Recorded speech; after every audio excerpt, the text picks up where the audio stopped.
timing took a big, big backseat. And that is really important that we found that out, because all this paranoia of making sure to get your post-workout shake, and if you miss by 15 minutes, you're just going to have no gains, it turns out was almost entirely misplaced. First thing they pointed out was, yes, protein and carbs together have a certain synergy, but that synergy mostly affects protein breakdown and not protein accretion.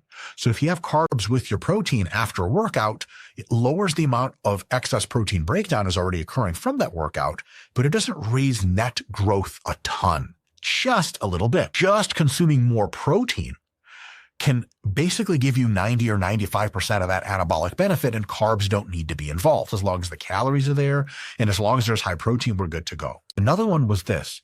It looks like some of those studies that were being done thought they were manipulating one variable, and really they were manipulating two, which means cause and effect can no longer be established. The one variable they thought they were manipulating was, are people eating protein and carbs, a nice meal, in the post-workout window versus not? But the variable they were manipulating in addition to that was the variable of total daily protein intake.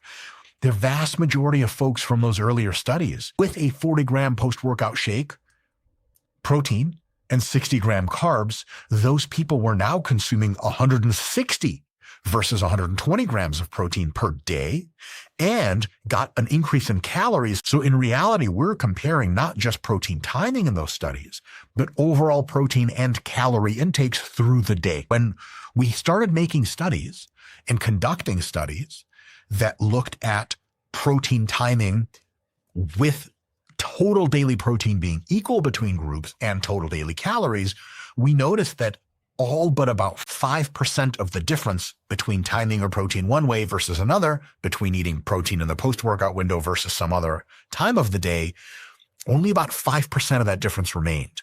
And that it looks like those earlier studies that were showing us the post-workout window is this huge deal and it's causing tons of muscle growth, were really just showing that an extra 40 grams of protein per day when you don't eat enough protein can make an enormous difference.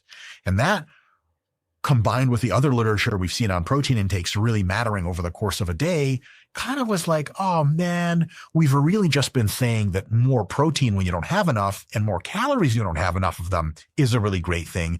Timing took a big, big backseat, and that is really